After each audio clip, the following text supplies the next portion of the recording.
Okay, I think we're ready to go. Welcome, everybody. My name's John Bales. I'm president of ICCE, and it's a great pleasure to welcome you to today's ICCE Connect webinar.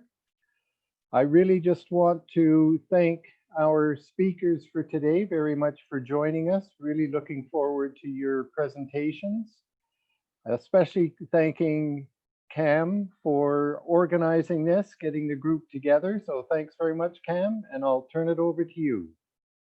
Thanks, JB. Welcome, everybody. Hello. I know we've got folks from all over the world, so thrilled that you've taken this hour to spend with us to talk about the paradox of high performance coaching, high performance sport, and this discussion about care and coaching.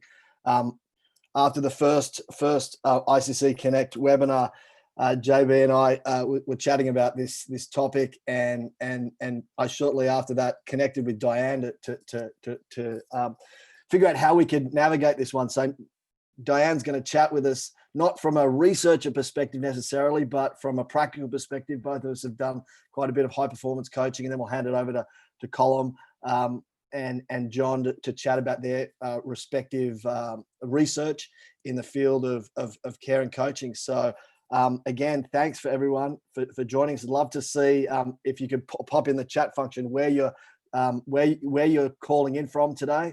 But Diane, I'll hand it over to you, and we welcome anyone's questions as we come along, and we'll certainly spend some time in the back half to have a discussion. So Diane, over to you.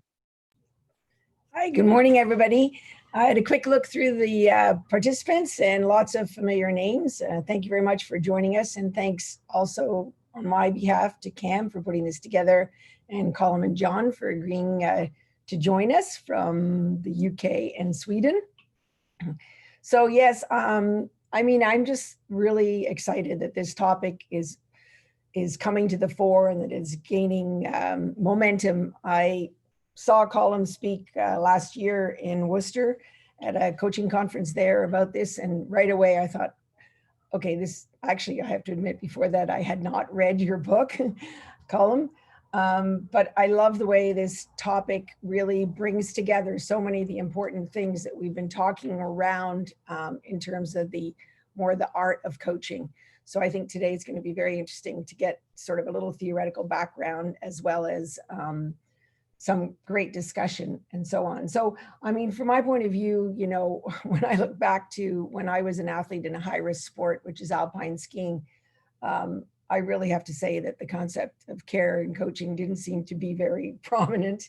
You know, we would be sent down the mountain at great speeds in rather unsafe conditions and bad weather. And really, if you tried to, as an athlete, high performance athlete, to suggest to the coaches that maybe it wasn't safe, you were just considered, you know, not tough enough to do it. Thankfully, that has all changed in terms of there are now athlete representatives on alpine committees and so on, and the safety is a lot better than it used to be. But, and also there's been this, you know, a shift definitely, even since your book Colm's come out in terms of like in Canada and around the world, this whole safe sport movement, and also in the educating of coaches in terms of, you know, our problem-based approaches like our Make Ethical Decisions, which I think starts to address how we can educate coaches to be better at this idea of care and coaching. And then just, I mean, I think that what this boils down to really is Charles Cardinal is a wonderful man who's been a coach developer, a volleyball coach in Canada. He's in his 80s now, and I had the pleasure of working with him doing some coach development over the years. And I always remember him starting off his coach education courses by saying, I do not coach volleyball, I coach Ariane. Ariane happens to be the name of his daughter. But I think that is kind of the kernel of what we're talking about, keeping the athlete and the care for the athlete at the center of what we want to do. So with that, I am going to hand over now to Colm, and I hope we'll have some very interesting discussion. I'm sure we will after these presentations.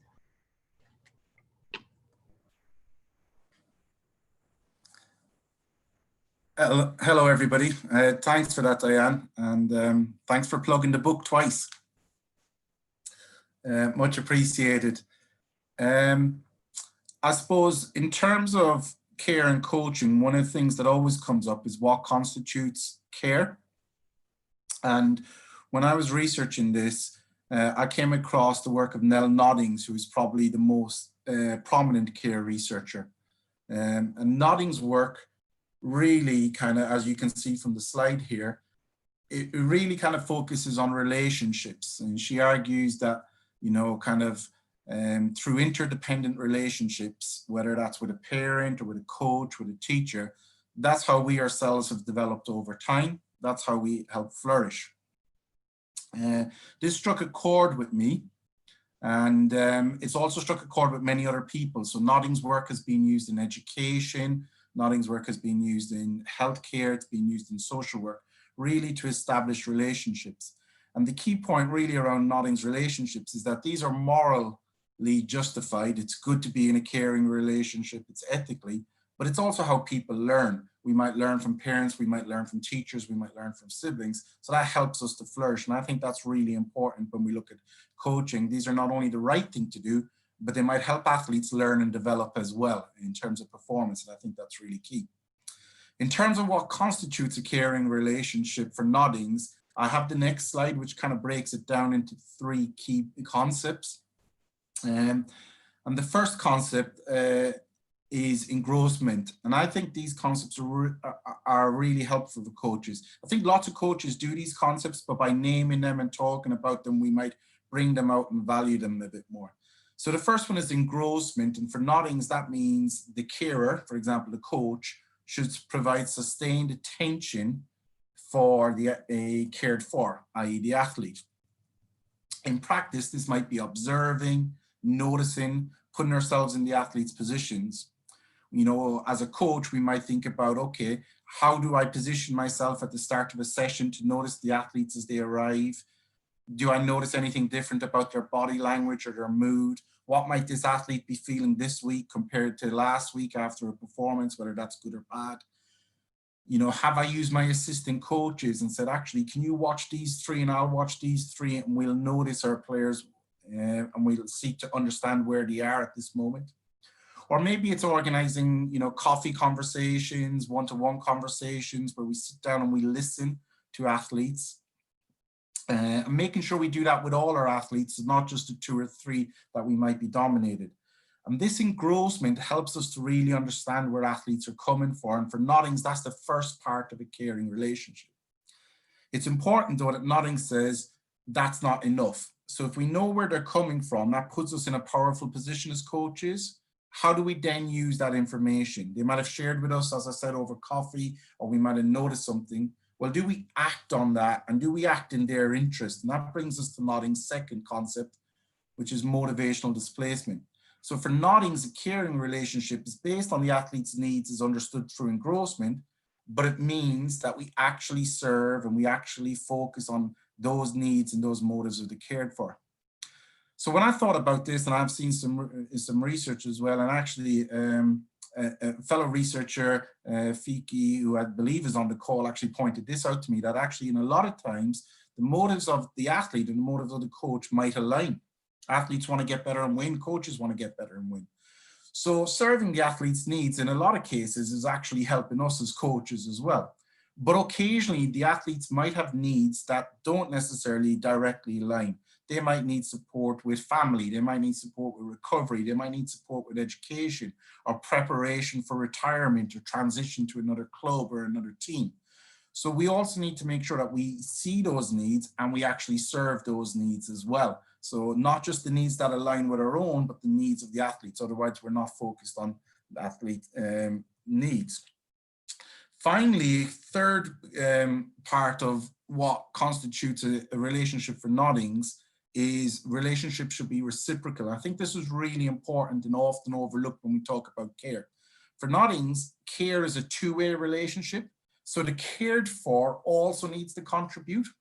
Now that just might be something simple like listening to advice or sharing concerns or sharing feelings, turning up to those one-to-one meetings, smiling and accepting care, maybe gratitude. I heard a great conversation earlier on by some colleagues from St. Mary's, who I also believe are on the call, around gratitude and saying thank you to coach and appreciating that care. So actually, you know what, we need to also give the responsibility for the cared for to contribute to that relationship. And it's really important we do that for two reasons. The first is, if we don't do that, and if we don't put the responsibility on the cared for to accept and engage in care, well, they won't flourish, they won't develop. But secondly, if we also don't listen to them, if we also don't take on board their advices and their thoughts and their concerns, then our care can be seen as controlling and dominating. So we have to recognize that they're an individual, they've got autonomy, they've got power, and we have to involve this in a relationship. Otherwise, our care might be done for the best of intentions, but it will be perceived as controlling and paternalistic. So it does need to be a relationship. So from this perspective, I think these Notting's concepts are quite helpful for coaches. The first is we understand their athletes' needs. The second is we serve with them. And the third is we engage with them so that they work with us. And if we do that, surely it sounds straightforward that athletes will flourish. But for people on the call, they'll know research and coaching is never so straightforward as that. So I'll hand over to John, who I think will maybe talk us through some of the challenges which trying to do that in practice. John, can you take us on to some of the challenges? Yes, thank you very much, Colin, and thank you everybody who is here to listen and watch. Before I start talking about the results, I'm just going to give you the context where I've done my research. It's in Sweden. Obviously, since I'm Swedish, I'm a PhD student and a former coach in football. But this research is made in individual sport athletics. So I've done an action research project with high performance athletic coaches and the coaches from championship level, World Championship, Olympics, European Championship to Swedish Championship. So they're all high performance, but still different levels. So we have done research on caring for coaches. And as you know, the Scandinavian coaches are often characterized as caring. You know, some of the most famous and successful coaches in Sweden are seen as role models for their caring coaching style. So we had the luxury to explore benefit and challenges regarding this caring coaching style, or coaches caring. And the project we made over 4 years' time is to create a better environment or a more sustainable environment for the athletes. So that's the context. And what we have done is that follow the coaches, and I've made interviews with them, and I have a paper called Sustainable Caring as a Sustainable Practice, where I'm going to talk about the results from that. So what we can see that coaches care is having a holistic approach in this environment. So the coaches are creating a development and inclusive elite environment where they focus on individual needs in athletics. And this is, as speaker before said, we can see that here, that these coaches are very focused on caring for the whole person. And that means like every individual athlete, even though they train the high performance ones that are on the top level or the one in the Swedish national level, they need to focus on every individual needs. We also find that ethics of care is when coaches respect and respond to athletes' needs and choices, as well as support them regardless of their goals, as we heard before as well. So these coaches, we can see that they are caring, or the care is about respecting every athlete's own goal, regardless of if you think if it suits you as a coach. So you have to respond to the goal whenever you feel it's your choice or not. However, when athletes' goal did not include a long-term perspective, the coaches rarely did interfere. And that's when caring appears to conflict with sustainability. So the problem, as we heard, or as you can imagine, is if the athletes has too low goals or expectation of the career, and the coach want to have a career themselves, they want to be at the big stages. But we can see that care becomes a problem, or needs to be negotiated when the athletes has goals that don't have a long-term perspective. So coaches has to engage in moral issues or ethical principle in order to create this potential for long-term athletic development.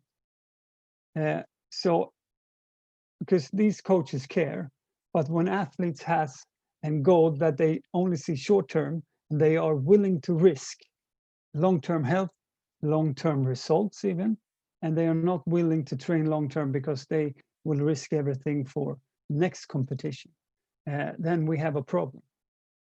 And if the coach care, regardless of the goal, if the goal is short-term, we have the problem. So the finding, we also demonstrate that the coaches, the coaches know that it's a crucial balance between the athlete's focus on performance and the pressure to perform, as well as health and well-being.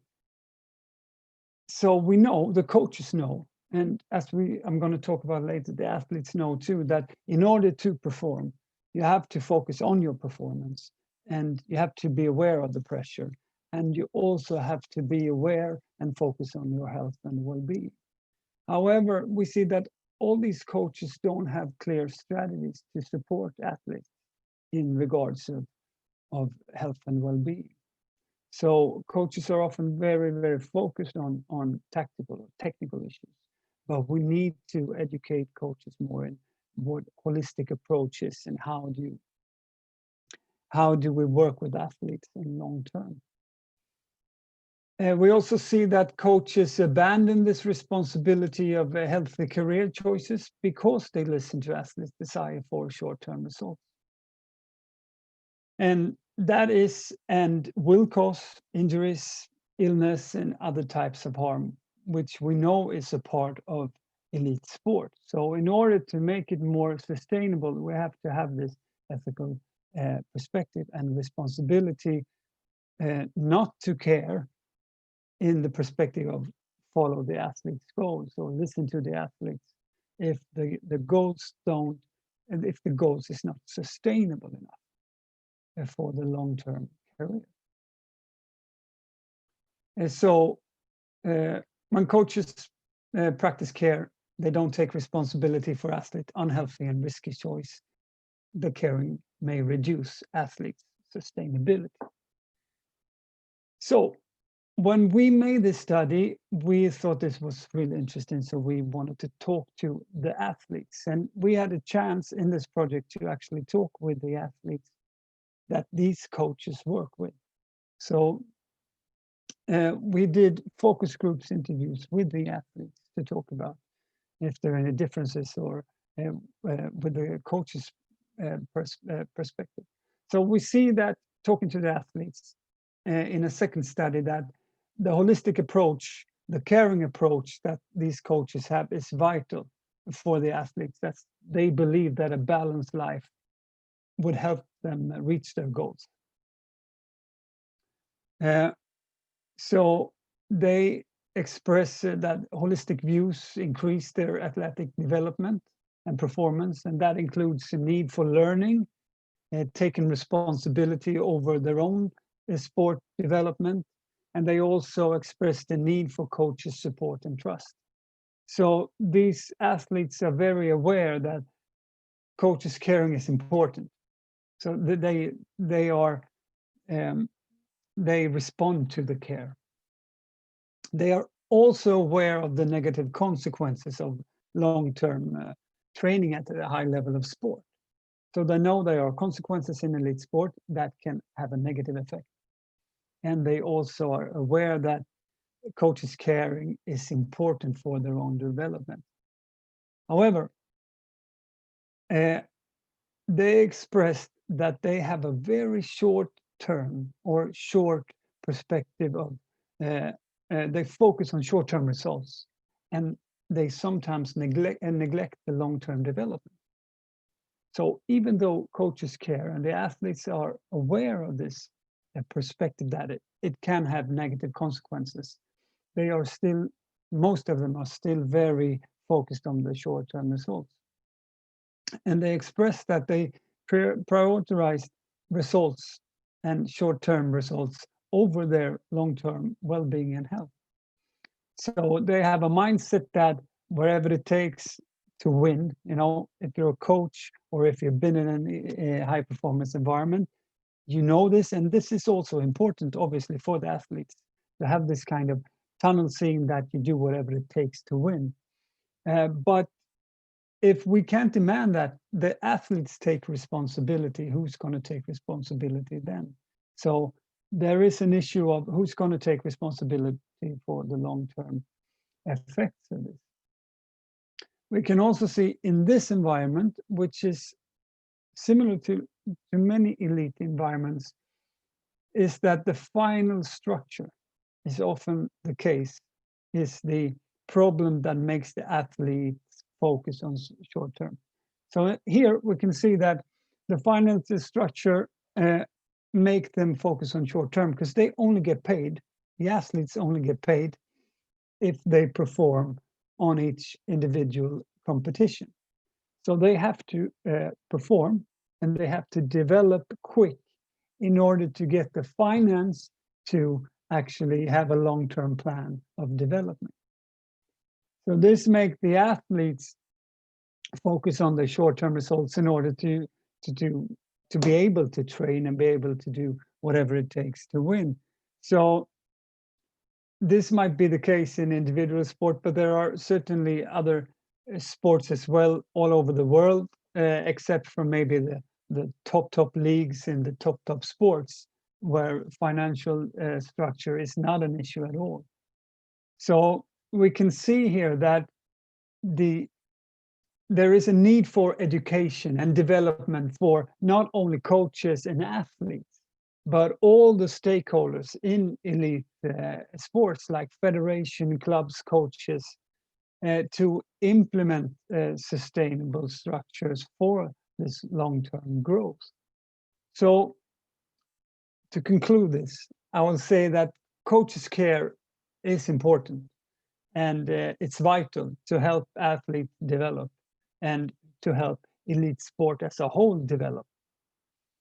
However, important when talking about coaches' care or care and coaches is that coaching practice is not isolated. Neither is athletes practice or coach-athletes relationship practice. We can see here in this research that we have to consider the whole environment, every stakeholder. So in order to reduce the negativity of care, we have to consider it education and reflecting regarding ethics and care for every stakeholder, the whole environment. All agents like coaches, athletes, but most important clubs and federations, sport directors, and whatsoever, because only then we can reduce the negativity.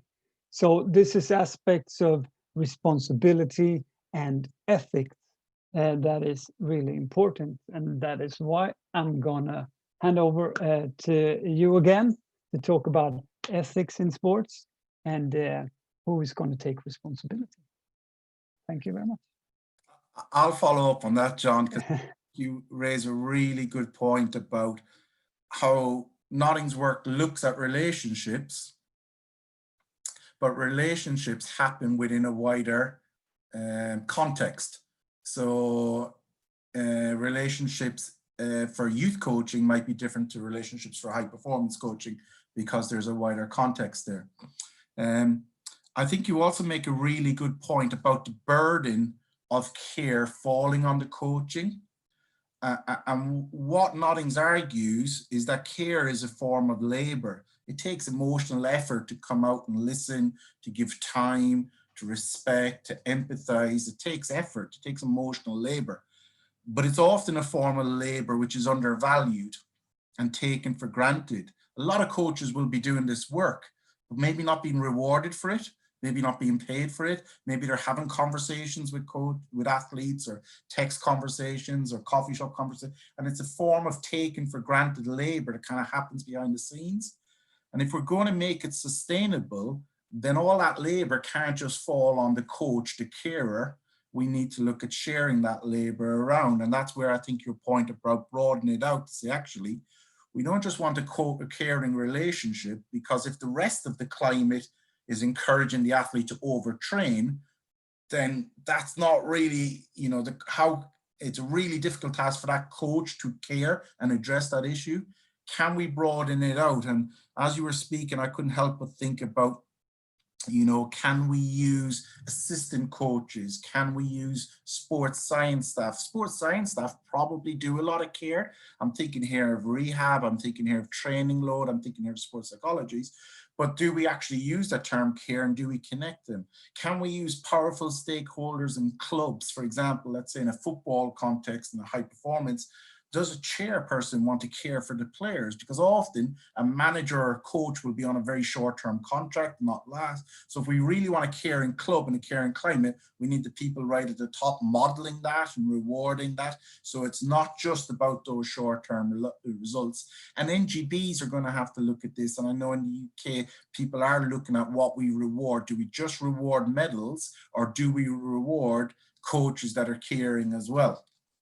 And in fact, as you pointed out, well, actually, if we get the care right and we take a long-term approach, the medals might flourish and take care of themselves as well. So we get the best of both worlds.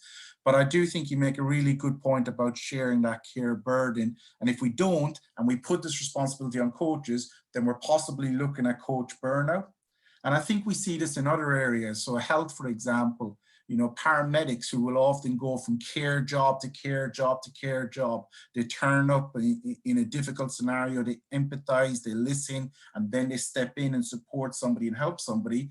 Well, they've been shown to experience what's called compassion fatigue, where the burden of that care takes so much out of them that 6 months down the road, 8 months, 9 months down the road, they're experiencing burnout. So we've got to look after our coaches and create a wider caring climate so that burden doesn't all fall on them. One other thing I would maybe challenge is there a role here for, you know, athletes to care for each other and for teammates? What does being a good teammate mean? Does it mean looking out for people? Does it mean noticing? Does it mean having a conversation? Does it mean modeling a long-term goal? Can we use role models and athletes there? So again, that care burden is shared out, and there's more safety nets in that environment than just a coach. And I keep thinking that this is maybe something to consider in the UK, in Australia. We've seen the development of athlete welfare officers. And again, I worry that with the development of those roles, is the care burden going to be put on one person to care for everybody in the club? Or is the role of the athlete welfare officer to maybe develop a caring climate and a caring context rather than just do all the caring relationships themselves? So that's maybe ways I think we could look to make caring more sustainable. I don't know what you think or thoughts, and you know, Cam, we might be able to get some thoughts from some of the people on the call about this. Yeah, certainly. Now's a good time for questions. If you want to type them into the chat there, and Colin, you know, we talked about it in the planning. This idea of an athlete welfare officer for me is quite a striking one.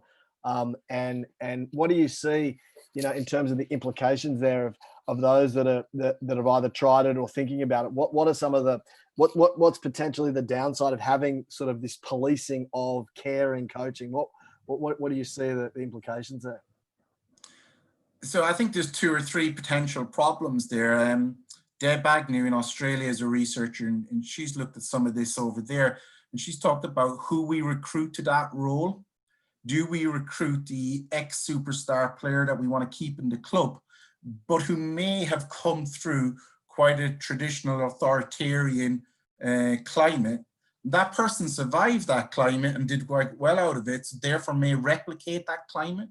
So we need to really think about who we bring into that role and how do we equip that role. How much of our coach education or our athlete welfare officer education involves interpersonal skills, for instance?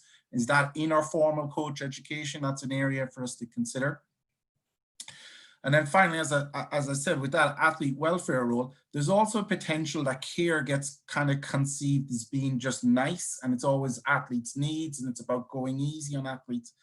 Well, as I said earlier, athletes want to flourish. It's not about having athletes not do tough sessions and not develop.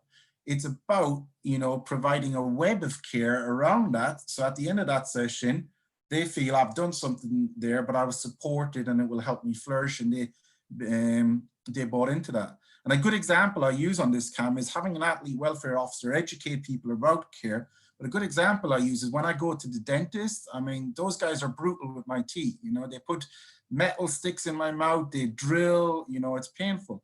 But every time I go in, it's a smile. Every time I go in, they take a history. Every time I go in, they ask for consent. If at any point I want to stop and I'm struggling and I need a break, I can put up my hand and they respond to me. So we can do tough sessions. We can challenge athletes if that's what they want to do, and we should help them, but we should do that with a web of care around them, whether that's maybe the role of the athlete welfare officers to create that web of care around them that will help them to flourish and go on and succeed. And I think John's point about educating athletes, actually, this is the long-term aim, and this is going to be tough at times, but this is how we'll support you, is key there. I suspect Diane probably has thoughts on that, and John has thoughts on that, or maybe we've got other questions, Cam? Yeah, John, I'd love your thoughts on this one for sure. Yeah, no, but I think it's important that we see, because it's often become that high performance sports is either very hierarchical, very tough. You have to do certain things, and you have to sacrifice the care in order to perform. And we have the side of caring, where we have to be more of a community and taking care of each other. And elite sport, if what we know about, just from research and from experience, everything, when we talk to athletes, we know that you have to feel good. You have to have a well-being in order to perform. You have to be selfish, and you have to be focused on performance and results. And you have to have a coach that you trust, and you have to have this care environment. So we need all this, everything. We need to be focused on results, and we need to be focused on community and caring. And we need to feel good, and we need to perform. And it's not about which one should we prioritize more or the other. It's how to navigate between these. When it's the time to focus more on results, and when it's the time to focus more on, if I say, the relationship between in the group, or the relationship between coaches and athletes. So it's how to navigate through this and negotiate what to put in front this session and the next session and the next session, because we need all of this. And it's I think it's an important point that coaching is neither either one of them. It's all in the same time, always somehow, but to navigate between them. Diane, I'll hand it over to you just to speak to this wonderful conversation about culture. Alan makes a great point that it doesn't just happen. It's not just something that magically, you know, one person just has the magic wand and they tap it into the group. So what comments do you have in terms of establishing that culture of caring, and what are some of the challenges with that? Oh, well, I've got sort of two thoughts. One is about the coach. I mean, we've talked about, Colin talked about it, John talked about it, the pressure on coaches and how coaches are evaluated. And for sure, there is a big role in terms of the culture of the organization, the funders and so on, to alleviate that pressure on coaches to put performance before everything else, because they already have such a complex job as it is. And then we're asking them to be caring, but on top of that, they've got in the backs of their minds, if we don't get performance, then I don't have a job, right? So I think the long-term view is really important. I know in the Care and Coaching book, there was a great story. I can't remember if it was Terry's story column about the coach who he coaches athletes for 10 to 20 years. It's the really long-term view, and that not that many coaches have that luxury to be able to stay with an athlete that long. And in fact, I've seen cases where head coaches or organizations have said it's not good for athletes to stay with the same coach for too long, which I definitely would argue, if it's a good relationship, that's not true. So that's one thought. And then I'm thinking about some research we've done with parasport, coaching parasport. And one of the coaches that was the center of a study talked about how it took a while for her to understand something that she called the dignity of risk, which was that, we're talking about giving some autonomy to the athletes. So this person is an adapted sailing coach. So, it's quite overwhelming when you start to coach adaptive sailing and, you've got a person in a wheelchair. I mean, before you even think about doing anything on the water, you got to figure out how to get the person into the boat, right? The athlete in the boat, and get them on their way to sailing. And she said it took her a long time to understand that she needed to respect the autonomy of the athlete and allow them that dignity of taking those risks. And it's a different, it's a different context, but it's not a different context. And I think that it's something that, to me, it resonates a little bit with this idea of the dilemma of high risk sport and caring and the long-term welfare of the athlete as well. The idea of developing autonomy, I think, is super important. And again, I think that's something that, I've seen youth sport coaches work with athletes over, a number of years, where an athlete, maybe they start when they're 8 years old, and then suddenly the athlete becomes 13 or a 14-year-old, and they'll come to me and they'll say, I just don't understand, this kid was always so coachable, and I'm doing exactly the same thing as I always did. I thought we had a really good trusting relationship, but it's not working anymore. And, I said to him, well, are you actually, yes, doing exactly the same thing and talking to him in the same way as you did when he was 10 years old or 9 years old? And he said, yes. And I said, well, maybe you need to talk to him about what he wants to hear now. He wants to have more control over what he's doing. So I think that there's a big role, leading up to this, to the high performance level, for youth sport coaches to learn to develop autonomy in their athletes and listen to them.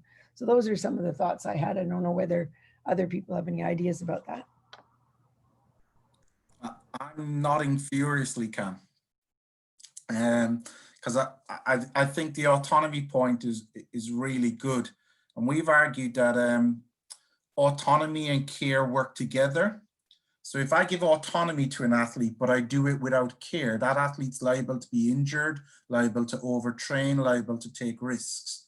This is taking the beginner swimmer and throwing them in the deep end. We don't do them that much, we don't give them that much autonomy. So I need to have care alongside autonomy, but vice versa, it works as well. If I say care, this is in the best interest of the athlete, I'm the professional, I know best. But I do that without involving the athlete, I do that without listening, without their consent, without them agreeing, then actually what I'm doing here is I'm controlling, I'm paternalistic, I'm taking charge. That's going to reduce their motivation, that's going to fragment their relationship. That's potentially dangerous as well, because who's checking on me? Who's the check that actually I do know best?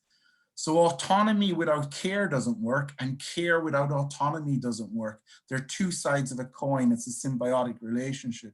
And the other reason why my head nearly fell off from nodding along was John's point about this idea of care and performance as integrated. And I think this is where we can take a big step in terms of coach education.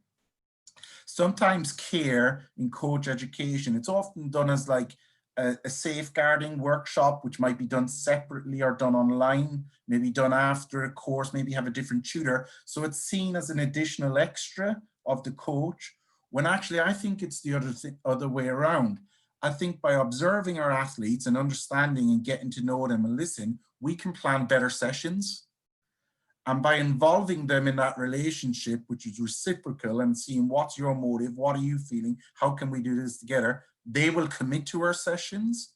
So I don't see Nodding's care as an additional extra. I actually see it as the vehicle for improved technical and tact. And that's where I think John's point that these go together, these are not separate things. Actually, these are pedagogical relationships we trust each other, we communicate, we share, and then you commit to it and I commit to it and we go out and do it. Well, that's a caring relationship which will help us improve technically, tactically, physically, psychologically. It's not an additional extra.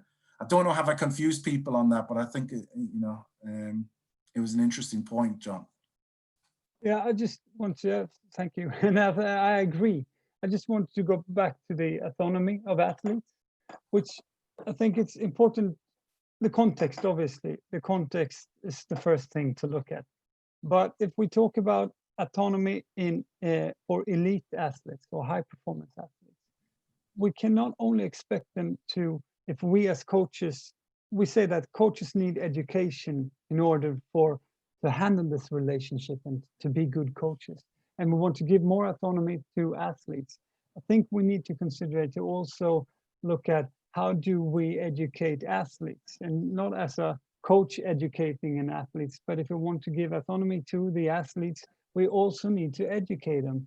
Like formal education, as we do for coaches, we need to have some structure for athletes as well.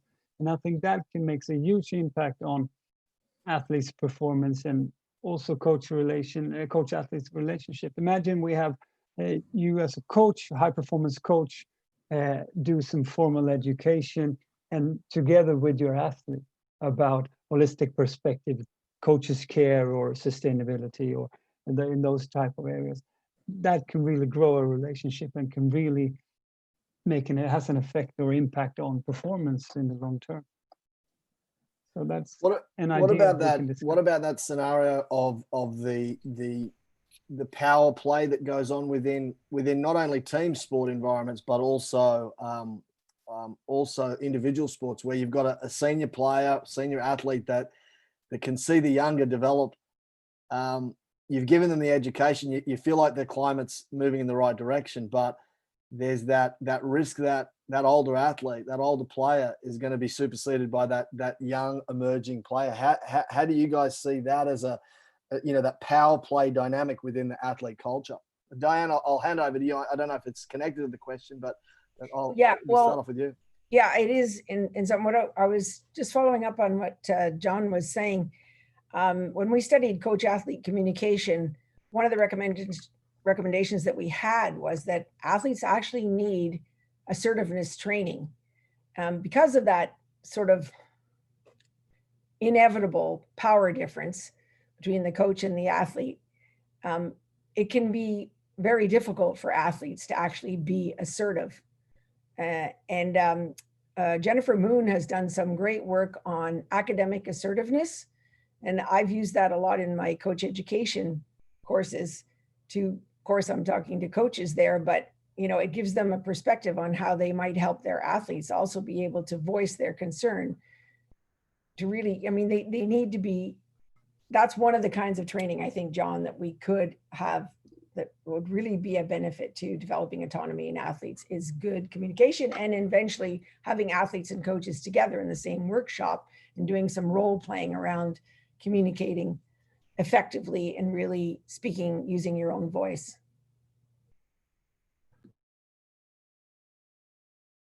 Yeah, I love it, Diane. I think that's they're the sort of concrete examples of we've got real situations and how do you overcome that.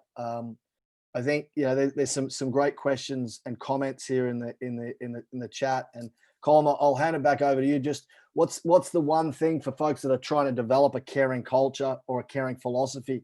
What's one thing that you would recommend for those that are not quite sure how to get started? So some of Nodding's work really talks about the importance of people with social capital, so powerful people who are looked up to. And this might be an athlete, this might be the chair of a club or a high profile coach, modeling care and rewarding care. And we know that if powerful people model that, then other people will aspire, they'll pick up on that, they'll respond to that. And all of a sudden you're into a simple scenario where look at so-and-so who's taken an extra bit of time to help out that younger athlete and stayed behind and helped them. that if the leader of the group is doing that, if the superstar player is doing that, if the person with status is doing that, then younger, less people will look up to that and will look to model that. And I think, you know, a good example of that is, you know, I've seen the legacy book with the All Blacks about sweeping the sheds. And, you know, there's a million sports clubs out there that are sweeping changing rooms now all the time. And the point is, if people with status do something, we look up to it, we learn. And I think it fits to one of the comments in the chat, which was really, how do we learn to care? Well, we learn from the role models in our life. That might be our parents, it might be our siblings, it might be our coaches. So let's pick out those people with social capital and let's challenge them to model and reward care, and let's see who will then follow. I think that would be the starting point. And then help them to do that by maybe drawing on Nodding's 3 concepts and saying, look, this is how you do it. You know, and then when they do it, we got to draw attention to it. Because often coaches do this, often high profile athletes do this. They do the work behind the scenes in their community. Well, we got to draw attention to it. They help out younger athletes, but they do it hidden. It's almost seen as soft or too nice. Let's draw attention and say, look, this is what it means to be a great teammate. This is what it means to be a great athlete. Look at them. This is what it means to be a great coach. Look at them doing it. And that's how we might have other people buy into it. Just like, as I said, people are sweeping sheds left, right, and center at the moment. You know, that legacy book got something from behind the scenes out in front of the camera. John, do you want to add? Yeah, I just want to say that as imagine we have this young coach who wants to be a good high performance coach. You often see you want to be good in tactics and your sports, technical, need to instruct technical stuff and so on. And we need to put light and focus on the other things that coaching is, which is creating a relationship, holistic perspectives and so on. But we don't see that as much. That's why, and we know, in fact, in Sweden and most of the world, we know that the elite environments or sport environments is hard to change. It's a kind of a fixed culture that is very much about winning and performance and do whatever it takes. And that is strange enough with media and everything. So we need to put focus on the other things that high performance coaches do, because we know that they do care and they practice holistic thinking and they practice all this. And we need to get the young coaches to understand that coaching is about all this stuff, and you have to be good at everything, and you have to practice, and you do have to take this in consideration. So, Diane, do you want to add something to that? Yeah, I was just going to say, we've just finished doing some research on coaches and how they come to understand and how they use teachable moments in the development of their athletes. And I think this is a potential area where we may be able to help coaches develop this idea of caring and coaching, with some with some case studies, but also, I mean, definitely the coaches that use the teachable moments that interrupted their flow of their practice in an important moment to show care, and not just care about, you know, the well-being of maybe one athlete, but by using that instance, whatever it was, and bring it to the attention of the whole team, that sort of modeling idea. I think that's something that coaches can do to create that culture, I guess, of caring, that it spreads beyond just a one coach athlete relationship to more of the whole team culture.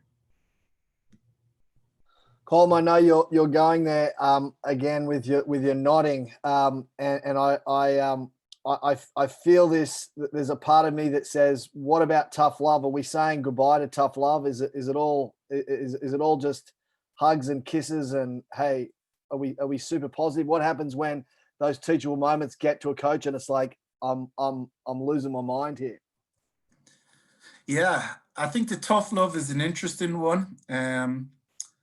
There's some research in the States. I think Susanna Nuss, Leslie Fisher identified US college coaches using tough love. And it's a term that worries me. because on the one hand, I quite like the idea that it's not necessarily about athletes' wants, it's athletes' needs, and sometimes they need to work hard. But in that scenario, I would want a web of care around those athletes. I would want it to be educated. This is why we're doing this. And if we get in trouble, I'm going to signpost you to the physio, or I've got the S&C who's going to look after this, or whatever. So there's a web of care. And I think when we look at medical ethics again, we see that, you know, they do tough love in medicine all the time. You know, if I have a heart attack, I don't really want to discuss it. I just want you to shock me and make me better, you know? So I want that brutal, painful procedure done quickly, but I want it done by people who are qualified. I want somebody else there to check in them that it's the right decision. I want them to review it after. I want to have a web of care to help me to recover from that difficult procedure. Let's say it's surgery, which again is brutal. You know, they're literally cutting us open in surgery, but they do that with our consent, and they teach us why they're doing it before, and they get somebody else to double check that it's the right decision. So there's a web of care around tough love in medicine. And I think we need to do that in coaching if we are going to do tough love. On the flip side, I also worry that tough love becomes a euphemism for abuse. And, you know, we're seeing this, you know, too often, and we're seeing this across different cultural contexts. So this is in different countries, in different parts of the world, in different sports at different levels. So that's why I'm really nervous about tough love. And I think we need that web of care around tough love. And it needs to be reciprocal, with consent. And in the case of children, I think we got to be involving the parents in this then, because, you know, the power dynamic between a child athlete and a well-established coach, we need to have parents involved and seeing this and consenting, and we need other people involved, external independent people. So I think we need to look at tough love. It's an area that research needs to explore a bit more. There would be my concerns. I could see Diana's interested to come back in. I would just maybe lastly on that point go back to John and say, actually, and I see this is made in the chat here, we need to understand we need to look at what good coaches do, bring that out and show that, so that young coaches are not seeing something on a movie and thinking that's how we coach, you know? So we got to use those role models. Diana, I don't know, you got thoughts? You look like you're keen to come in.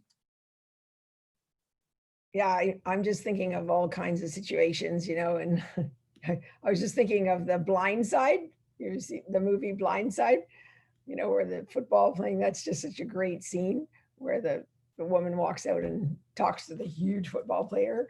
But yeah, I mean, I definitely agree with you that there need to be some checks and balances, and that there needs to be that web around that tough love idea. And for sure, parents, you know, if you're in youth sport coaching, you need to be involving the parents, and it's not easy. I mean, ask any youth coach what their biggest issue is, and they're all going to say right away. I mean, every time I've asked it, it's parents.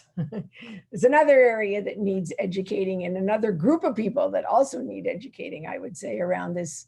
You know, John was talking about, you know, educating the whole system. Well, parents also need to be educated, because some parents really believe that abusive tough love is the way to get their kids to the NHL or whatever. So, yeah. And I think, Diane, that's not just at the youth level. I think we're seeing it more and more at the higher levels, at the collegiate level, and even at the high performance level, that there's a responsibility there for us to understand the role of the parent. And it's an important one as well. John, anything to add on that discussion on tough love? I think you two, both Diane and Colin, sum it up very well. It's something that exists, and with a web of care, tough love, as long as it's not abuse, you know. So we can consider, as I pointed out through this hour, we need to be able to focus on both pushing ourselves to the limit, focus on performance, and focus on care and holistic and well-being at the same time, and navigate through this. So that's my point of it. Thanks, John. As we approach the top of the hour here, I know that we've got some resources to share, and certainly, Colm, your book and John, your research articles are two great resources that I've come in contact with. Anything that each of you'd like to share as sort of the top resource and what would guide people to sort of learn more in this particular area? Colm, why don't we start off with you? Yeah, so I've got a few resources I could put in the chat in a minute, Cam, but also I just think, like, probably if I could make a last comment, really would maybe to almost put a challenge to the coaches out there. So I see coaching as very aspirational. You know, we all want to have the best team, we all want to have the best performance. And in the area of care, it's one of the few areas where I think we focused on minimum standards. We've kind of gone minimum standard child protection. You know, you've got to have your CRB check and you've got to do your safety list. I think we need to flip that. We need to maybe, you know, challenge coaches, organizations and clubs and say, actually, you're aspirational in everything else you do. Let's be aspirational with our care. Who does care better than anybody else? Because that's the club I want to work for. That's the club I want my daughter to play for, you know. So I think that challenge out there is to maybe be more aspirational and to be a world-class caring system. I think, I'm not sure if that's what you were looking for to do, is to give everybody on the call more work at the end of the call. I think that's my challenge out there, is this, let's switch that narrative to be aspirational about care. You know, John's Absolutely. Finger up. Absolutely. And I'll connect it over to you, John, and Adrian. I think it's a great comment of, you know, even getting rid of the term tough love, you know, and that takes retraining. It takes effort. It's not something that just, again, to one of the earlier comments, it doesn't just happen overnight, but there is really a commitment to making that change. John, just in terms of final words, resources, last word for people. No, yeah. So as I don't know, there have been so much, but I think Colm summed it up really well about, and I've looked through the chat as well. We talk about this web of care, which is a great expression. It's something to consider. And also, I like to point out that the context, obviously, is important. It's hard. I mean, we're in different places in the world where we have different cultural aspects on our high-performance sport and our sport, and we need to look at that. And I also like to repeat what Colm said, that is the low standards of care, and we need to hire that. I think that was just a great way to sum it up, that we need to hire the standards of care, and to really highlight coaches' care as an important issue for growing elite athletes. Awesome. Thank you. Diane, final word to you. Yeah, well, I see there's some really excellent comments in the text that, you know, people suggesting that maybe we need to just actually drop the whole term tough love, and you know, people are liking the term web of care, but I think as Jean points out, even a web of care won't cut it if the relationship is abusive. So I really think that education of all parties involved, and as coach developers, we need to think about ways to do this effectively and to, you know, really, as Colm suggested, put this idea more at the top of the agenda, something that really is part of all of our coach education. So even if we're developing, you know, well, obviously in teaching and learning, it's easier to put it in, but if you're developing technical skills, whatever, it needs to kind of run through everything. So we challenge you coach developers to think of ways to do that. Awesome. And Colm, thanks for sharing all those resources. I know that Karen is going to save this recording and share that, and we'll be happy to follow up with any questions for folks. But Diane, John, Colm, thank you very much for your time. We're at the top of the hour, and I think this is such a critical conversation that I hope that this is not the end, but definitely the beginning of more discussion, more research, but more action as well. So thanks to each of you. Thanks, everybody. Thanks, Cam. Yeah, thanks everybody for coming in and contributing. Yes. Yes, Thanks thank all. you. Thanks, Cam, for putting it together. It's been excellent. Very good. Thanks, everyone. Have a great day, evening, morning. Yeah, sleep for some, I think. Excellent.